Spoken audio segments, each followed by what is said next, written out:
Europa es mecanicismo, neutralización de poderes, coexistencia formal de credos, moral pagana, absolutismos, democracias, liberalismos, guerras nacionalistas familiares, concepción abstracta del hombre, sociedad de naciones y organizaciones de Naciones Unidas, parlamentarismos, constitucionalismos, aburguesamientos, socialismos, protestantismos, republicanismos, soberanías, reyes que no gobiernan, indiferentismo y ateísmo y antiteísmo, revolución en suma.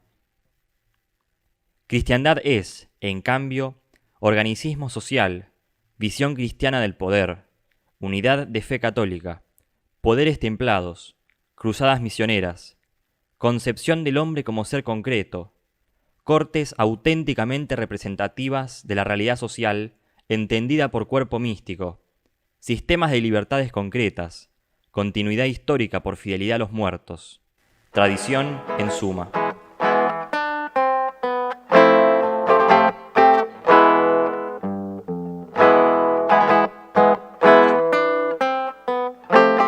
Bienvenidos al podcast de Liniers. Yo soy Jerónimo Luna y en este breve episodio vamos a estar dando unas pequeñas reflexiones sobre la palabra Europa, sobre la relación que tiene con la cristiandad, que es la Unión Europea, y la relación que tiene también con el globalismo, ¿no?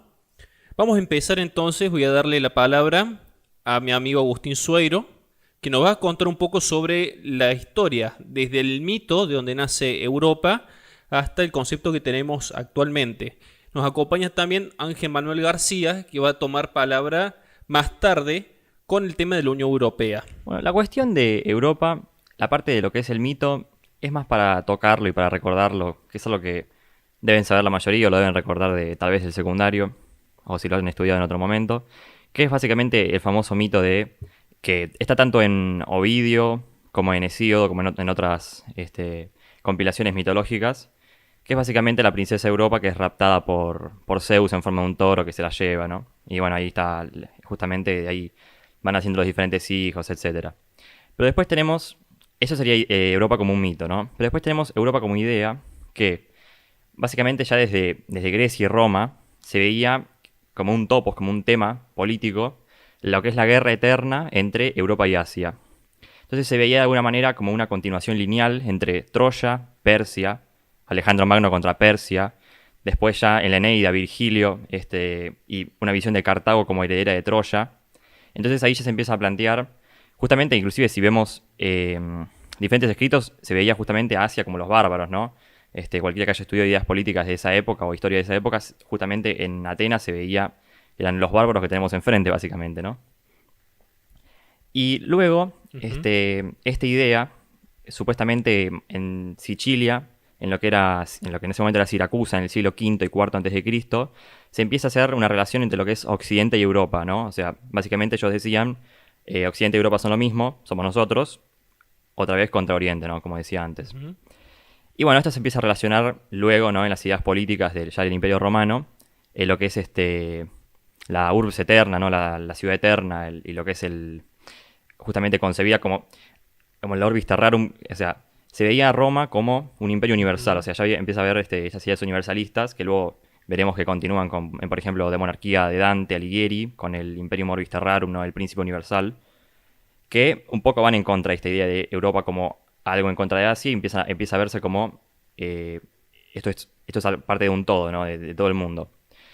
Y luego acá surge justamente con el catolicismo la idea de la cristianitas, ¿no? La cristianitas, que justamente pasa a llamarse cristiandad, ¿no? Y esto es algo que, curiosamente, si uno va, ¿no? Esto lo decía el historiador Ubeñac, que a mí me gusta tanto, un historiador argentino, en su libro Formación de la Cultura Occidental, si uno iría, ¿no? Si uno fuese a ver a los europeos de la Edad Media y les pregunta, ¿ustedes dónde viven? Ninguno les diría, yo soy parte de la Edad Media, sino que les diría, yo vivo en la cristiandad, ¿no? Tanto como periodo histórico como lugar geográfico. Eso lo explica muy buen. Y bueno, también eso lo explica muy bien sí. El autor inglés. No me sale el nombre ahora. Eso lo explica muy bien el autor inglés que escribe Las Cruzadas, y Hilaire Belloc escribe muy bien. Y también tiene otro libro que se llama Los Hombres de la Edad Media, que recomiendo también leer, que explica si hoy en día trajéramos a una persona de la Edad Media dentro, que era parte de la cristiandad hoy llamada Europa, no entendería qué es esto de las naciones, qué es esto de que yo soy inglés y usted es francés. No lo va a entender, bueno, por empezar porque el concepto Francia no existía como tal, y el concepto inglés tengo entendido que tampoco.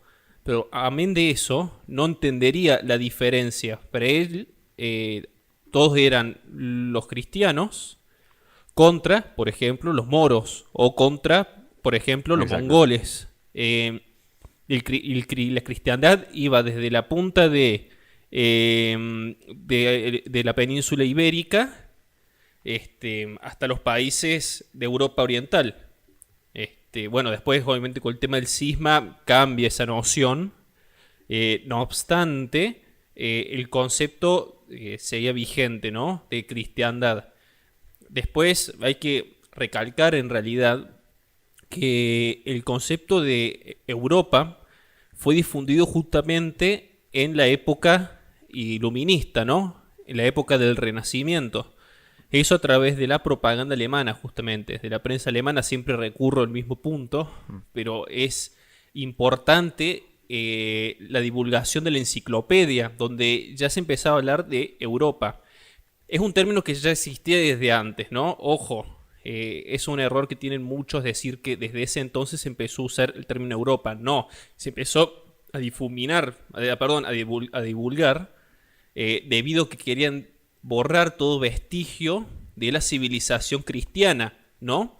Entonces existía ahora se empezaba a reivindicar lo que es civilización occidental, que sí es correcto, pero se estaría borrando entonces todo lo que nos deja la mal llamada Edad Media, porque, bueno, Edad Media también es un concepto que podríamos discutir en otro episodio, que en realidad fue difundido como Hmm. tal para marcar una temporalidad entre lo antiguo y lo moderno, ¿no? Algo que esté en el medio. Entonces es la época oscura. Cuando uno va a Sí. Europa, no sé, yo cuando voy a Francia, a París, me voy a ver, por ejemplo, a las iglesias viejas, ¿no? Bueno, Notre Dame y etcétera. Cuando voy a España, lo mismo. Todas las universidades, Inglaterra mismo, que junto a Alemania pueden ser las más anticatólicas, las mayores maravillas que han tenido, universidades, iglesias y catedrales, se han hecho justamente en la Edad Media, ¿no? En la mal Hmm. llamada Edad Sí. Media.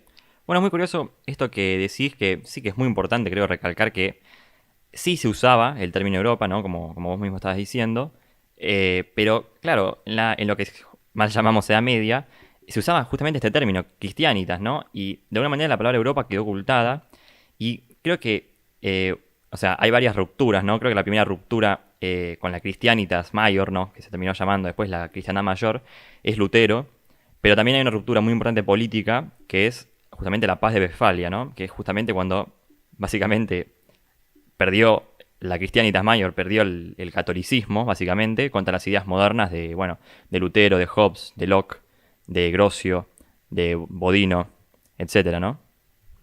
Y justamente acá se introduce lo que vos decías, el concepto de Europa, como una idea de renacimiento político, y junto con el renacimiento político se da lo que es Europa. En relación a lo que has estado comentando, Agustín, me gustaría hacer una serie de anotaciones. Hay que distinguir entre Europa y la Unión Europea, que de ahí vienen algunas discusiones de hoy en día. Lo primero es un continente, así como una realidad moral, cultural y social que no se entendería sin Diana, aunque esto no implique negar cierto legado cultural grecorromano. Por otro lado, tenemos la Unión Europea. Oficialmente es llamada así, aunque en realidad debamos de acostumbrarnos a considerarla como una nueva Unión Soviética, la UERS, que no es ni más ni menos que un mastodonte burocrático con propósitos revolucionarios. ¿Por qué digo lo de revolucionario? Porque está contribuyendo al proceso de subversión del orden natural divino para articular un Estado único europeo que a su vez sirva para el único de carácter global. Y sí, la Unión Europea está reforzando su centralismo por distintas vías: presupuestaria, monetaria, militar, armonizando normas como la de protección de datos y valorando hacer lo mismo con la presión fiscal. Que hay una cuestión que creo que no, o sea, yo justamente no estoy criticando únicamente a la Unión Europea actual, o sea, sí, obviamente la critico, eso sin duda, pero creo que es algo anterior y que tal vez no llegó tanto a América, porque justamente fue en España precisamente que históricamente se la vio a Europa como enemiga, pero no solamente a Europa, sino que justamente los que eran enemigos del catolicismo y de lo tradicionalmente español, los liberales, ¿no? Y luego los socialistas, ellos mismos se hacían llamar europeístas y ellos justamente promovían la europeización. Tampoco quiero igual de todas maneras hacer una oposición subordinada, es decir, como ellos dicen, nosotros somos esto, nosotros decimos nosotros somos lo contrario. Pero creo que es importante resaltarlo que De sí. cara a lo que habéis estado emitiendo a modo de precisión, está claro que España, bueno, la hispanidad o la corona hispánica, como queramos decir, Ujú. ha tenido a lo largo de la historia una serie de enemigos. Exacto. En el momento del descubrimiento y consolidación en el Nuevo Mundo, también Inglaterra ha sido uno de estos. Los franceses, igual. Los ingleses quisieron controlar algunos territorios de Europa y los franceses estaban interesados en hacer sus invasiones revolucionarias. No solo la napoleónica, las guerras carlistas eran reacciones frente a las imposiciones que por medio de los isabelinos venían desde Francia, del llamado liberalismo que emanó de la revolución. Reino Unido ha establecido un sistema, no quiso establecer un sistema colonialista, a diferencia del Imperio Español, que respetaba la descentralización y establecía virreinato. Recordemos que la independencia de los Estados Unidos surgió por conflictos mercantilistas y en cuanto a imposición de una determinada tasa. Y bueno, no olvidemos que aparte de ciertas enemistades históricas, la disgregación de la hispanidad, que no se entendería sin su catolicidad, también fue impulsada por la masonería. Claro, sí, y también de América después, ¿no? O sea, justamente de ahí surge toda esta idea absurda de Latinoamérica que la crearon ellos. Como somos latinos, Claro. decían, nosotros somos francos, somos latinos, Latinoamérica también puede ser nuestra, decían. Te quiero hacer una pregunta, Manuel. Vos que tenés mucho más claro el tema de la geopolítica puntualmente. ¿Qué relación guarda, por ejemplo, la Unión Europea con el globalismo y la relación que tiene con China particularmente?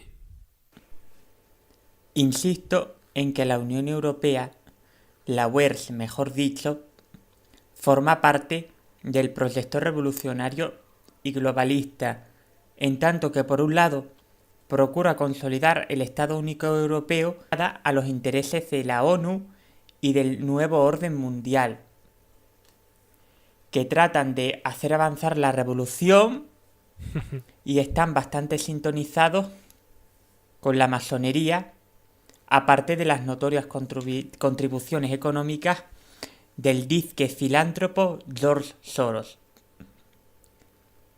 En cuanto a relaciones geopolíticas en sí, ciertamente la UERS trata de coquetear más con China, incluso con Cuba, habiendo de dar gracias a muchas de estas cosas, por muchas de estas cosas que diga, a personas como Federica Mogherini,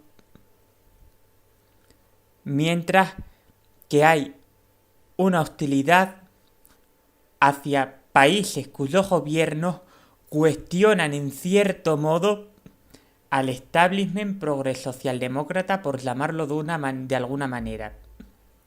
Por ejemplo, los gobiernos de Hungría y Polonia, que no son perfectos, sin ninguna duda, no son contrarrevolucionarios, pero algunas cosas hay que reconocerlas. Como en Polonia se quiere avanzar con la reforma de la ley del aborto para eliminar el supuesto eugenésico y asegurar así una mayor protección del no nacido, y tampoco se quieren aprobar a nivel nacional legislaciones de género, solo en algunos gobiernos locales controlados por el centro izquierda. En Hungría ocurre prácticamente lo mismo. También respecto a la inmigración, que todo el grupo del Visegrado se opuso, incluso Chequia y Eslovaquia, pese a no estar gobernadas por un tándem nacionalista conservador. De hecho, han buscado excusas para aplicar el llamado artículo 7, que suspendería el derecho de Polonia y Hungría a participar en decisiones de las cámaras eurocráticas.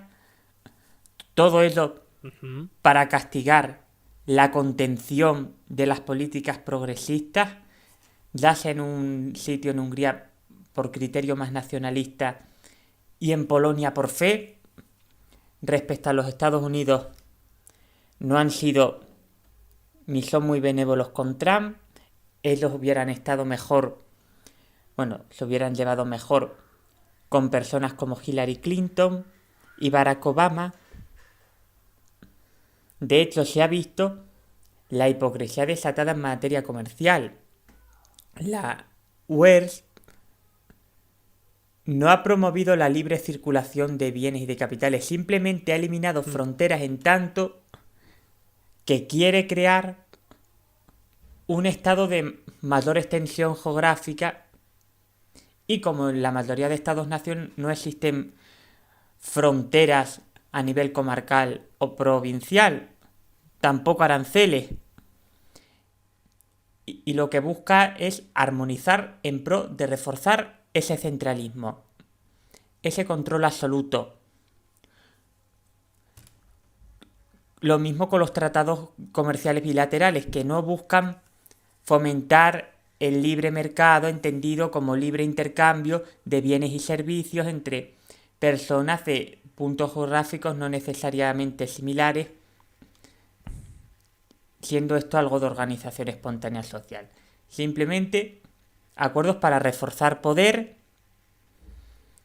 y, si acaso, beneficiar a grandes corporaciones que, por cierto, están más interesadas en sus propios intereses y en servir a los de los gobiernos, muchas veces ideológicos, que en ofrecer simplemente su producto en un buen entorno de libre mercado. Por ejemplo, Apple y Google tienen mucha connivencia con el Deep State. Facebook y Twitter lo mismo. Les interesa más agradar a la CIA e incluso a la dictadura comunista china, en tanto que, por ejemplo, Google adaptó una aplicación de búsqueda a los criterios de esta, a lo que es libre mercado, a lo que Mises llamaba democracia económica. Por lo tanto, resumiendo, sí, la UERS es globalista, forma parte de ese proyecto. Además, hace un gran esfuerzo para descristianizar el continente promoviendo el nihilismo. Hay, por ende, sintonía con la ONU y con otros entes de ideologías similares. Desde luego, la contrarrevolución y lo que cuestione en mayor o en menor medida los postulados del establishment no va con ellos. Y nosotros, como católicos y contrarrevolucionarios, no deberíamos de poner esperanza ni en esta ni en ninguna otra clase de entidad supranacional. De hecho, iría en contra del principio de subsidiariedad. Es curioso, ¿no? Porque al igual que ya marcamos en los episodios anteriores sobre la democracia, la miniserie que hicimos. Es curioso cómo todas estas ideas supuestamente en defensa de la libertad, lo único que hacen es llevar cada vez más a un paso apresurado a un socialismo mundial. Entonces, ¿qué es en realidad la libertad? Una persona, ¿no?, multicultural supuestamente, que recibe a unas personas con cosmovisiones totalmente encontradas con las propias, o una persona que sigue, por ejemplo, una línea de tradición que viene de sus ancestros, que se pueden remontar hasta los antiguos griegos, ¿no? Entonces, ¿quiénes son más libres entonces? Los pueblos como, por ejemplo, bien decías, Polonia, o lo que pasa, por ejemplo, con el país español, que lamentablemente, ayer veía una foto, que es increíble la cantidad de personas islámicas. El lugar donde fue, si se puede decir, porque en parte lo es, el último vestigio de la cristiandad, ¿no? Esto que defendimos que es la hispanidad, más que una cuestión geopolítica, es en realidad la herencia que queda, ¿no?, de la cristiandad. Acá vino San Santiago a España, y desde ahí difundió las ideas del catolicismo hasta acá. Fíjense ustedes, mientras más nos alejamos del orden natural y más supuestamente libres pensadores nos hacemos, cuando es mentira totalmente, porque pensar por opinar nomás, uno no lo hace libre pensador, uno lo hace simplemente un opinólogo, que no aporta nada, ¿no? Fíjense cómo este supuesto libre pensamiento, porque también hay un factor muy importante que es la propaganda, y más hoy en día con la revolución de las comunicaciones, ¿no? Que cada vez las personas, aunque tienen más libertad para opinar, cada vez opinan más lo mismo. Hay una opinión más hegemónica. Entonces, si todo el mundo avala este sistema perverso, ¿no? Llámese nuevo orden mundial, llámese globalismo, democracia mundial, o liberalismo, como le quieran decir, la gente que avala este sistema, lo único que hace es acelerar el proceso hacia una dominación mundial socialista. Yo igual ahí Es así. tengo que plantar cierta disidencia, si se quiere. Sí, sí. O sea, me parece que vamos mucho más cerca a esto que dice, la otra vez me leía un artículo de Juan Manuel de Prada sobre el futuro que se viene. Esto lo escribió hace unas semanas, creo, cuando arrancó la cuarentena en Europa. Que acá la busqué para citar y no hacer una interpretación extraña de lo que él decía. Él dice básicamente: la nueva forma de tiranía que se está tramando, mucho más interesada en matar las almas que los cuerpos, ya fue anticipada por Donoso Cortés. Y dice la cita de Donoso Cortés: en el mundo antiguo la tiranía fue feroz y asoladora, y sin embargo esa tiranía estaba limitada físicamente porque los estados eran pequeños y las relaciones universales imposibles de todo punto. Hoy las vías están preparadas para un tirano gigantesco, colosal, universal, inmenso. Ya no hay resistencias ni físicas ni morales, porque todos los ánimos están divididos y todos los patriotismos están muertos. Y esto lo relaciona, y lo que él plantea básicamente es que es lo que se viene, según él, ¿no? Que me parece bastante sagaz su comentario, bastante, yo creo que le pega en esto. Bueno, vamos a ver, ¿no? Si estamos prediciendo bien.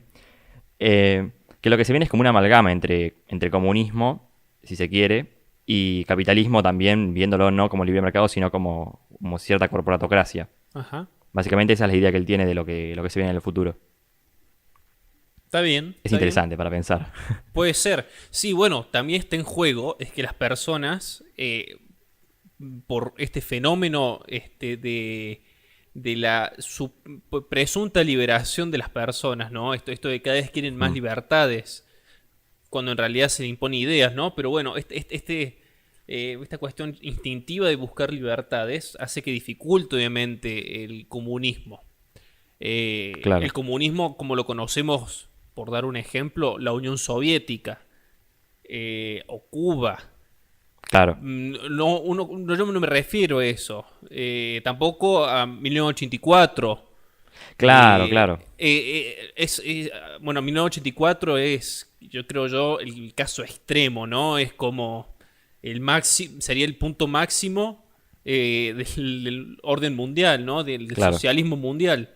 Pero nosotros lo que nos referimos es eso, las pérdidas cada vez más de las identidades de cada civilización, la pérdida de las tradiciones, la pérdida de un eje moral, porque la tradición, al igual que las religiones, llevan a una pérdida del eje moral. Y por acá nosotros defendemos justamente este concepto de que no es que todas las religiones son verdaderas, porque si a todas las religiones les decimos que son verdaderas e igual de válidas, le estamos sacando justamente la tradición a las religiones, ¿sí? Nada más respetuoso en las La relaciones problemática viene porque se está llevando a cabo un ecumenismo malentendido. Exacto. Una cosa sería promover el entendimiento entre las distintas ramas del cristianismo, en tanto que dialogando y en comunión fuéramos acercando al prójimo a la verdad. Estoy convencido de que el catolicismo es la única religión así como la verdadera. En un diálogo podríamos hacer que los ortodoxos subsanaran esas discrepancias que en su momento le hicieron a escindirse, y que los protestantes, si de verdad son cristianos, pues que ajuren de esos criterios igualitaristas y revolucionarios, porque hay que recordar que Lutero fue el primer líder revolucionario Sí, que obviamente. quería acabar con las jerarquías eclesiásticas. De hecho, muchos de los paraísos progres europeos son protestantes en mayor o menor medida. Suecia, por ejemplo, el gran paraíso progre. Con los Países Bajos, más o menos ocurre lo mismo. Incluso con el anglicanismo británico. Pero bueno, esa es otra cuestión que mejor profundizar en otra clase de coloquios. En cualquier caso, lo que no tiene sentido son los encuentros interreligiosos al más puro estilo multiculti, que promueven esferas eclesiásticas, así como figuras como Bergoglio, en plan todas las religiones son iguales, todas piensan igual, cuando no es así. El Islam, por ejemplo, aparte de ser una falsa religión, es una mera ideología política que procura la sumisión y denigra la dignidad de la mujer y del homosexual, que también es persona y merece respeto, lo cual no implica tener que tragarse toda la propaganda de la patulea de género que busca convertirlos en rehenes de causa colectivista. Y es que cuando crees que todo vale y que todo es igual, por accidente, puestos a ser benévolos e ingenuos, llegas al nihilismo, porque verdad solo hay una. Distinto es que cada católico tenga su punto de vista y su criterio, pero la verdad es una. La que guarda relación con el fin último es Dios. Dios nos hizo libres para obrar bien y buscar libremente, alcanzar la verdad. Pero una cosa es el ejercicio de la libertad y la existencia de distintas interpretaciones, en tanto que no todos tenemos una mente única, y otra creer que todo vale, porque así, si se da todo por igual de válido, acabamos con algo que dé como resultado cero. Otro tema que quería recalcar del tema, es también el tema de las relaciones interreligiosas. Porque pareciera que el globalismo a uno le quiere enseñar, le quiere dar cátedra de cómo tienen que ser las relaciones interreligiosas. Que el globalismo no respeta ninguna religión, no respeta ninguna religión. En cambio, en la época de la cristiandad había relaciones interreligiosas. A ver, obviamente, con un musulmán no se va a poder tener las mismas relaciones que con un judío. Pero los judíos y los católicos vivieron en unión durante gran parte de la historia. Nunca una mejor relación entre religiones que en la época en la que cada religión se le respetaba sus dogmas. ¿Sí? Nosotros los católicos pensamos de una manera, tenemos una cosmovisión, y este término es importante. Nosotros tenemos una cosmovisión de la vida. ¿Sí? el judío o el musulmán o no sé, el pastafarista, que bueno, es un invento en realidad, pero pongámosle una religión seria, con una tradición, tiene una cosmovisión, ¿no? Tiene una forma de ver el mundo que no tiene por qué alienarse con las de otras religiones. No tiene por qué ser así. Hay que respetar la identidad de cada cultura, ¿no? Y ahora van a Bueno, que salir... justamente nosotros respetamos, que digamos, no se debería decir respetamos justamente, se debería decir toleramos a las demás religiones. Lo que sería pro bono pacis, es decir, por el bien de la paz. O sea, lo respetamos porque sería... Los toleramos justamente porque sería peor no tolerarlos y para la sociedad, ¿no? Pero no en el sentido de que sea peor. No sé si se entiende a lo que quiero ir. Esto lo decía el otro día Rabasi en uno de sus sermones de las misas que está dando ahora que estamos todos en cuarentena. Justamente eso, nosotros toleramos el error, pero no lo aceptamos, ¿no? Exacto. Y sí, y justamente con eso, que me quedé también con lo que vos decías, Jero, de este libro 1984. Ujú. Hay un libro que justamente presenta estas ideas, y lo recomiendo mucho a los que nos están escuchando leerlo, que están realmente muy bueno. Un mundo feliz se llama, es básicamente una distopía, también como 1984, pero plantea otro mundo, plantea justamente una idea de un mundo que es justamente, es parecido, si se quiere de alguna manera, a esto que decía Juan Manuel de Prada, es una mezcla es un cierto consumismo que tiene toda la gente ahí como drogada, ¿no? Exacto. A veces hasta literalmente. Y justamente con la religión lo que sucede es que hay como una religión universal que todos siguen, que obviamente fue creada por el estado bajo el que viven, y los bárbaros, los salvajes que están fuera de esa sociedad, los parias que digamos, justamente son cristianos, y es muy curioso eso. Bueno, hay una entrevista que le hace Horacio, esto para cerrar, porque nos estamos quedando sin tiempo, se nos fue un poco. Sí, Recomiendo enfáticamente revisar el video de Gonzalo Echenique, un amigo nuestro, que le ha hecho una entrevista a Horacio Justo. Está en su sí, canal, muy el bueno, canal muy de bueno. Horacio Justo. Y habla justamente del globalismo, ¿no? Y cómo a través de esta venta venden como en cápsulas de alegría, la entrada a este mundo que es muy parecido justamente a un mundo feliz, ¿no? El del libro. Y de hecho, está muy interesante, acá tengo anotado cómo se habla, por ejemplo, de que la principal Sí. religión a la que se ha atacado no es más, es justamente el catolicismo, porque se sabe que una de las pocas religiones que conserva las tradiciones, además del Islam, ¿no? Bueno, ahora han ido por el Islam, ¿no? Hasta ahora el movimiento de las mujeres se revolucionan con el Islam, pero bueno, no son temas que nos incumben a nosotros, porque por demás yo sé poco del Islam, poco y nada, más que lo que es popularmente conocido. No obstante, he sabido que está empezando a haber revoluciones hasta feministas en países que en el lenguaje coloquial del hombre moderno son atrasadas, ¿no? O como se le dice medio despectivamente, medievales, ¿no? Medio ese término a mí no me gusta. Pero esto ya lo escribe, de hecho, Fukusama, perdón, un escritor estadounidense, que habla justamente, él es globalista, él tiene pensamientos globalistas, y habla justamente de que la principal religión enemiga del liberalismo y del globalismo es justamente el catolicismo, porque conserva las tradiciones. Podríamos hablar en otro episodio también de la relación cultura y tradición, pero quédense a la espera del próximo episodio, porque vamos a tocar un tema que está muy relacionado con el país de México. Algunos que tengan algunas nociones de historia ya sabrán de qué vamos a hablar, pero vamos a estar ahí hablando con una persona muy importante de México para los católicos. Y bueno, los esperamos en el próximo episodio entonces. Esto ha sido el podcast de Liniers. Los esperamos en la próxima entrega. Síganos en nuestra cuenta de Instagram, que ya está habilitada. Vamos a subir una historia justamente ahora ya mostrando el proceso de grabación. Y bueno, nada más que eso. Muchísimas gracias y hasta la próxima entrega.